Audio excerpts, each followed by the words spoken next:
This is the CBS Evening News. Susan Spencer reporting. Good evening. Jesse Jackson's shocker landslide in yesterday's Michigan caucuses has put the Democratic presidential fight in chaos again tonight. The numbers tell the story, with Jackson beating Governor Michael Dukakis by roughly a 2-to-1 margin in Michigan, Richard Gephardt coming in a very distant third. In the scramble for convention delegates to this point, Dukakis does still lead, but not by very much. What does it all mean? Chief Political Correspondent Bruce Morton has our report. Open the door, let Jesse in. They were singing at a Stamford, Connecticut rally, but letting Jesse Jackson into the presidential race in a new major way is what the voters did yesterday in Michigan. The campaign in Michigan really came down to the message, the soul, and the authenticity of Jesse Jackson versus money and technology, and we the people prevailed. We've always said that the person with the best message, who created the most excitement, who won the most votes and led in delegates would be the front runner. And by any definition, I think it's Jesse Jackson is the front runner. Michael Dukakis campaigned today at a Greek Independence Day celebration in New Haven. Dukakis had been, polls said, the electable candidate, but fewer than 30% of Michigan's Democratic voters wanted him. Today, the governor found consolation in a Greek proverb. But as my father used to say to me over and over again, siga, siga, yinite yo agurida meri, no? The sweetest honey is made only slowly. Only slowly. But Dukakis has been damaged. Paul Simon won his home state, but only that. Dick Gephardt is considering getting out of the race. Albert Gore still hasn't won in the North. The white candidates all have problems.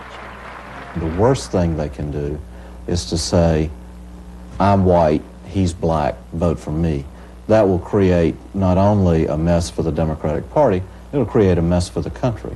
One thing more. In Michigan, Jackson seems for the first time to have won substantial numbers of white voters in a hotly contested industrial state. Most voters, most hope, and we keep expanding. This is a winning campaign. Jackson's campaign, his speeches, are usually more slogans than programs. He has not yet said in any detail how he would solve problems, how he would actually govern the country, and the better he does in the primaries, the more he'll be faced with those hard questions. But he is the only one stirring excitement, and anybody who wants to beat him will have to try to stir some too. Susan? He said this was going to be a boring campaign. Thank you, Bruce.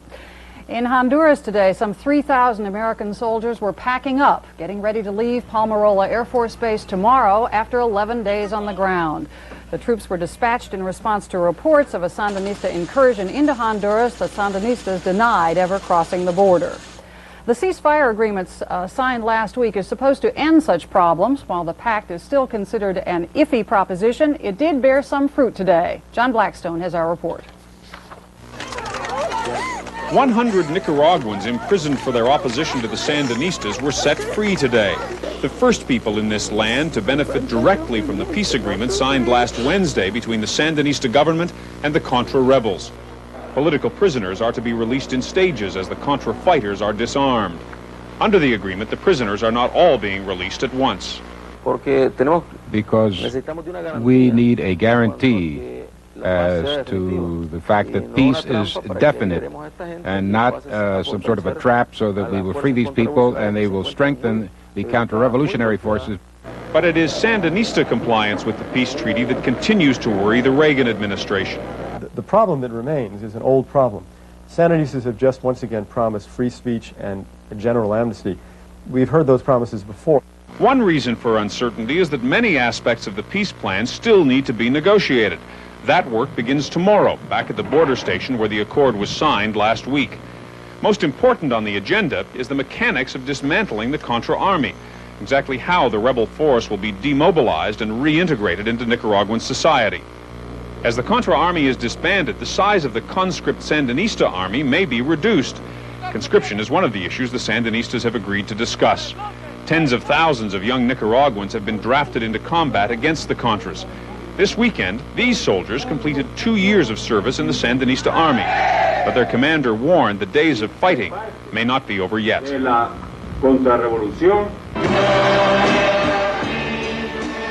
While doubts are widespread about the prospects for the peace plan, hope abounds as well. In Nicaragua's churches, where prayers for peace have been offered through almost 7 years of war, there was this Palm Sunday some reason to believe those prayers may finally be answered.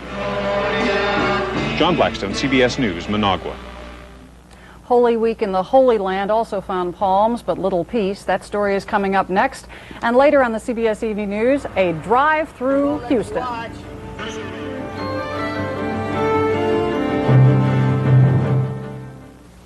For every number flashing by in the ticker, there's a buyer and a seller who found each other.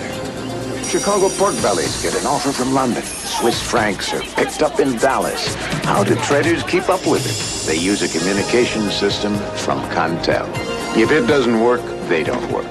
That's why 4 out of 5 major trading firms depend on technology from Contel. For Contel, I'm Charlton Heston. If you're concerned about heart disease and your doctor advises exercise, the right foods, and an aspirin a day, you should know that heart specialists recommend Ecotrin more than Bayer when they're concerned about aspirin irritation because it's safety coded. Ecotrin, the one heart specialists recommend. Where does it hurt? Here. For indigestion, heartburn, and gas, nobody does as much as Malox Plus. Dose for dose, it neutralizes more than any regular strength antacid and dissolves gas. Nobody does as much as Malox Plus. An Israeli court today sentenced nuclear technician Mordecai Vanunu to 18 years in prison. He was convicted of treason and spying for giving a British newspaper details of Israel's nuclear capability. Israeli soldiers said to be under attack shot and killed 4 more Palestinian protesters on the West Bank today. 3 died in a single confrontation. Bob Simon has our report. It was the night of the ambulance. They raced up and down the narrow lanes of the West Bank, past army jeeps, across fields this morning, arriving in the village of Sahur in time to take away a critically injured young man, arriving in the village of Meithalun too late to do anything for the 3 latest martyrs to the Palestinian cause. They were laid out on the village basketball court. They'd been shot when soldiers staged a pre-dawn raid to arrest suspected activists. The soldiers, attacked by rock-throwing residents, opened fire. Those same residents were chanting, PLO, Israel no today, joined by a women's chorus, the entire village rising up in anger and in grief. Awaiting burial, the bodies were draped in Palestinian flags and palm fronds on this Palm Sunday. Not very far away, pilgrims were singing hosannas on the Mount of Beatitudes. The traditional Palm Sunday procession in Jerusalem was canceled by the Latin Patriarch because of what the church called these troubled, unfortunate times. But services were held in churches all over the Holy Land. In Bethlehem, soldiers set the tune. They were running all over Manger Square, where they were stoned by townsfolk who until recently were considered the most moderate Palestinians in the territories. Around the corner in Ramallah, women were manning the barricades as more young men were taken prisoner. Israeli settlers staged their own demonstration today, joining hands across the 10-mile stretch, which was the width of Israel at its narrowest before the West Bank was won. The message, we can't give it back, Mr. Schultz. We need better protection than we're being offered by Mr. Schultz just now. The cabinet debated the Schultz plan inconclusively today. The government will make no decisions before the secretary arrives here next Sunday. Sources in Jerusalem said tonight Schultz will be telling the Israelis that the PLO will be invited to send a representative to the plenary session of the proposed international conference, provided that it recognizes Israel and renounces terrorism before the conference begins. Bob Simon, CBS News, Jerusalem. In another land torn by hatred, the Catholic Bishop of West Belfast delivered an open-air Palm Sunday sermon. He urged worshippers to boycott the kind of violence that led to the recent murder of 2 British soldiers in the Northern Ireland city. Meeting the needs of former soldiers here in the United States will be an issue at Senate hearings opening tomorrow. The Governmental Affairs Committee is considering a plan to elevate the Veterans Administration to cabinet level. Jacqueline Adams reports on the unusual combination of sentiment and hardball politics behind this proposal. It is time to check and reverse the growth of government which shows signs of having grown beyond the consent of the governed. Americans have twice embraced Ronald Reagan and his pledge to reduce the size of government, perhaps even eliminate a cabinet department or two. So it came as a surprise last November when the president rejected his staff's advice and announced his support for adding a veterans department to the cabinet. This is a personal decision that I've thought about for some time, and veterans have always had a strong voice in our government, but it's time to give them the recognition that they so rightly deserve.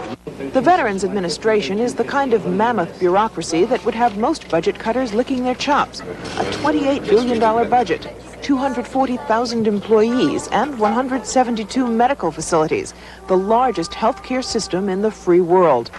But the president has always had a soft spot in his heart for the men and women who've served in the armed forces, and he's prepared to pay the price for their devotion, even if conservatives like the Heritage Foundation's Burton Pines are not.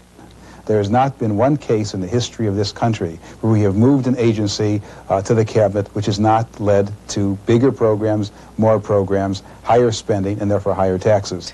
How do you, by virtue of changing the name, change the fact that we're already the biggest agency, third biggest agency in the government, and it's there any way you look at it? It doesn't connote to me expansion or bigger government or otherwise. Veterans, together with their dependents and survivors, are an enormous voting bloc, 80 million strong, and their political clout in this election year helped turn lawmakers like powerful Texas Congressman Jack Brooks from indifferent opponents to ardent advocates of the cabinet change.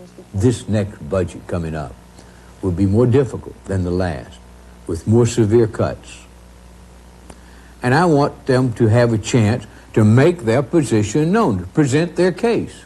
A week after the president announced his support, Brooks and his House colleagues approved the change by a vote of 399 to 17. A similarly lopsided vote is expected later this spring in the Senate. Why so much support for the change? Because no one in Congress thinks attacking veteran spending programs can be done without somehow sounding unpatriotic, especially now that the chief budget cutter, the president, is on board. Jacqueline Adams, CBS News, the White House.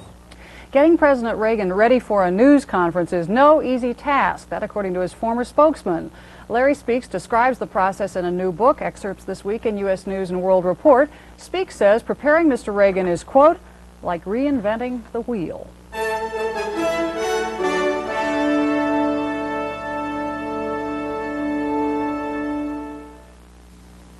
It's a brand new day.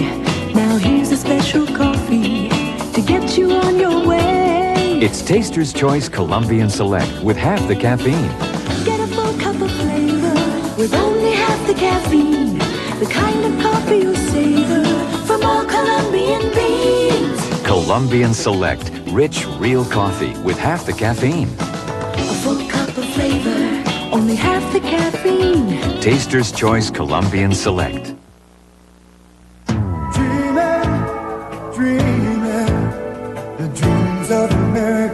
Now GMAC does more than finance and lease new GM cars and trucks. We finance homes with GMAC mortgages, finance boats, and our MIC insurance helps keep dreams safe. The dreams of America, GMAC.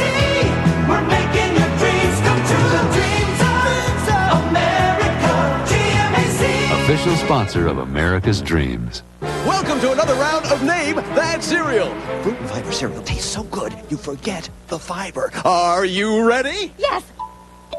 Sweet and chewy dates, fat raisins, meaty walnuts, crisp light flakes. All right, name that cereal. I know. It's fruit.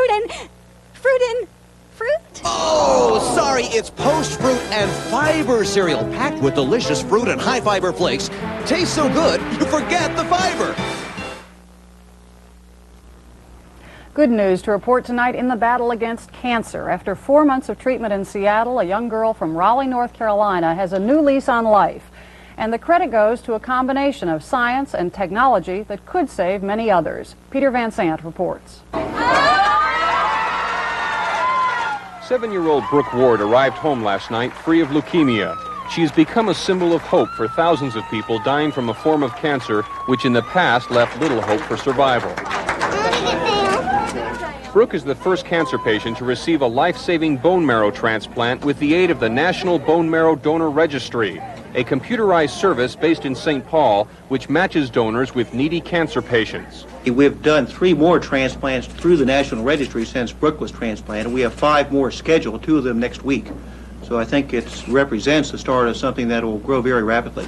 In the past, leukemia patients could only turn to a family member in hopes of finding matching bone marrow.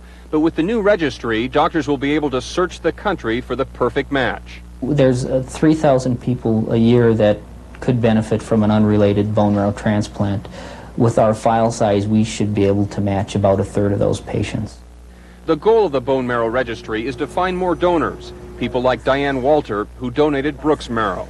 The fact that they told me it was a 6-year-old helped a little bit, although thinking back, I don't think if they had told me it was an adult or a teenager, my answer would have been any different. We hope that through Brooke's story that people will be made aware that a bone marrow transplant can be done without it being a family member. 15,000 donors are in the National Registry, but organizers say they need a pool of 250,000 donors, so thousands of patients like Brooke Ward will get the surgery they need and the possibility of a cancer-free life. Peter Van Sant, CBS News, Atlanta. Stars of the entertainment world enlisted in the battle against AIDS last night. They put on a big fundraising show in Los Angeles called Hollywood's Salute to Broadway. Comedian Bob Hope told the audience, "We can use all our talent to help win this war."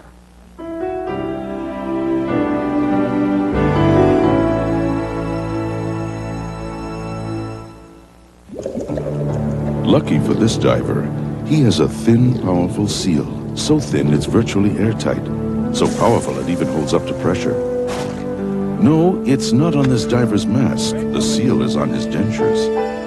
Extra Hold Fast Teeth has a seal so thin yet so powerful, it's virtually airtight. For a hold that's closer to real than any ordinary adhesive, Extra Hold Fast Teeth, the extra hold seal that's closer to real. Hey, Halpern, all set? Everyone's waiting in the conference room. Gotcha. Presentation booklets just arrived from the printer. Super. Did you want them all stapled shut like that? Another senseless career crisis that could have been prevented simply by using Pip. The champions of Rome, their secret, natural whole grain goodness, a nourishing combination of grains found in today's Roman meal bread. Make one meal a day a Roman meal. There was a violent demonstration today in Washington right at the front door of the Iraqi embassy. More than 100 Kurds tussled with police and smashed windows. They were protesting Iraq's alleged use of poison gas 2 weeks ago against a Kurdish city occupied by Iranian troops. Dissident Soviet Armenians said today that a general strike has shut Stepanakert. That's the largest city in a disputed region Armenians want returned to the neighboring Armenian Republic. The official TASS news agency said only that most business in the city was halted and that soldiers are blocking the downtown streets. In his campaign to restructure and revitalize Soviet society, Mikhail Gorbachev wants to build from the ground up in the first grade. But old ways die hard, as we hear now from Wyatt Andrews. It is by far one of the best schools in the Soviet Union, Moscow's Special School number 23. Almost all of the students here have powerful parents. Many speak English. Most will join the Communist Party. It is the breeding ground of the 21st century Soviet elite. But here is the 4th grade history teacher teaching straight from the book, demanding formal, recited answers, asking only the questions required in the text. Now, on to question number 6. Why was it possible to overthrow the Tsar in 1917 when there was a failure to do so in 1905? It is one of the lesser-known goals of perestroika, Gorbachev's restructuring, to get rid of teaching like this, to overhaul a school system whose chief accomplishment has been a robot-like society, strong on reciting the party line, but weak on innovation. Every year, the Soviets graduate astounding numbers of doctors and engineers, only to have the hospitals and factories label many graduates as unqualified. Nina Kudryavtseva, the principal of School 23 for the last 13 years, knows that what Gorbachev wants is a more creative generation. Now we want to create a people capable of critical understanding, of creative approaches, to develop creative personalities. It's essential for our society. The Russians' greatest challenge with education, however, remains the reinvention of history. For once, the Soviet leadership seems to understand that they will not unleash a generation of creative thinkers as long as so much of their history stays a closely guarded secret. It is one reason the Soviets are now more honest about Joseph Stalin, admitting that Stalin was part criminal. Not that the Soviets are telling the whole truth, it's just that for the first time they are teaching high schoolers the country wasn't always perfect. We must know all the mistakes of our historical past, and that's why it is impossible to plunge ahead without knowing it. My reaction when I knew about his cruelty and what's not, I was astonished. But all of this is still just a flirtation with freedom. The reopening of history is limited. It's the new party line. And in that sense, the students are still reciting lessons written from on high. Gorbachev may need a more fearless generation, but the free pursuit of truth is not yet in the curriculum. Wyatt Andrews, CBS News, Moscow.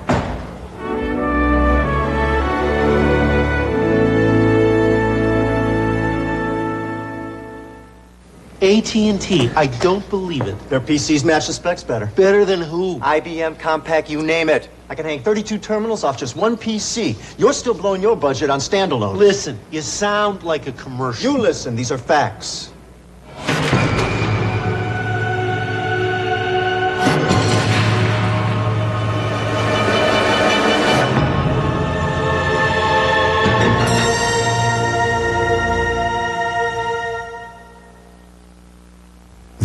Del Monte vegetables.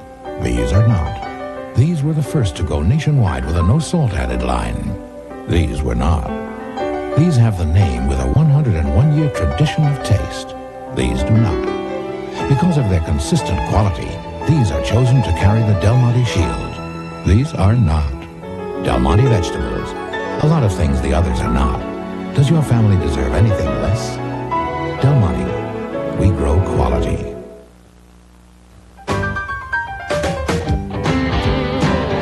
You see that? Whoa! Oh man, what kind of gas did you put in this car? Knocking can turn your car into a loser. But Texaco Super Unleaded's higher octane blend helps eliminate knocks and restores lost power. And its Petrox detergent helps keep the power flowing. Whoa! Up ahead, there's Texaco, star of the American road. Finally, they're down to the Final Four in NCAA college basketball. It'll be Kansas against Duke and Arizona versus Oklahoma in the semifinals next weekend. We're down to our final story. It's about man's love affair with the automobile, taken to extremes in Houston. We begin with this question. What is the worst thing you can say to someone sitting in a car in Houston? Answer, get out. I'd rather just sit here. I can sit here and listen to my music and at the same time be serviced. Full service, right in the car. Why should the good folks of Houston ever get out? With thousands of miles of freeways, Houston is the home of the drive-thru. Drive-thru for flowers, for fast food. Drive-thru 21 lanes for instant cash.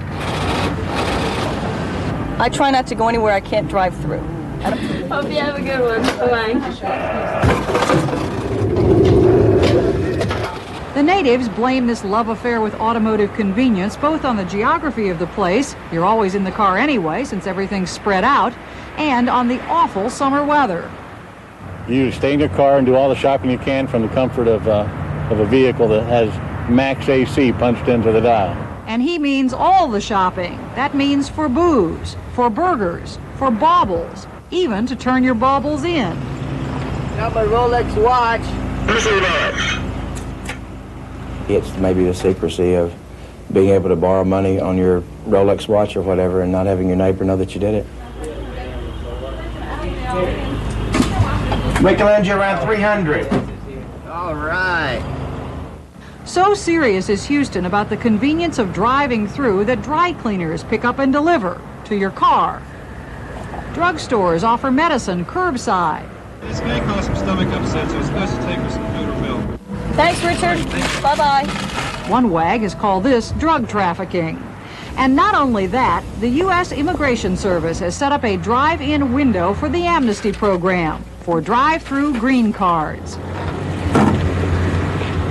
So the lines, the waiting, and the exchange process takes about 5 minutes. So I thought, well, why don't we just try this? I like the window because I came with all my family. My daughter is sleeping. It's easy and it's convenient. fast. Fast or not, if this driving through would drive you nuts, or if you love the bus, or, heaven forbid, enjoy walking, don't move to Houston. Because in Houston, no matter what the errand, the car is the only way to go. The only thing we don't have are drive-through freeways. Well, we're through here, too. That's the CBS Evening News. Dan Rather will be here tomorrow. I'm Susan Spencer, and I'll see you later on the CBS Sunday Night News. Until then, have a good evening. Last Easter, my grandson Philip felt so sorry for me because that Easter bunny forgot to bring candy to his Grammy. Well, that night, I found Philip's chocolate bunny, half-eaten, melting in my purse. Oh, perfect. One good bunny deserves another, don't you think? Remember your little bunnies with cards from Hallmark when you care enough to send the very best. You're on your way. Kids and science can really get together in the right kind of place. So Dow has developed and funded the Touch Tech Laboratory here at Impression 5 in Lansing, Michigan. In this particular experiment, we're going to make a solid out of two liquids. It's a hands-on museum that puts the wonders of science at a child's fingertips. Here you go, PJ. And who knows what that could lead to. Dow lets you do great things.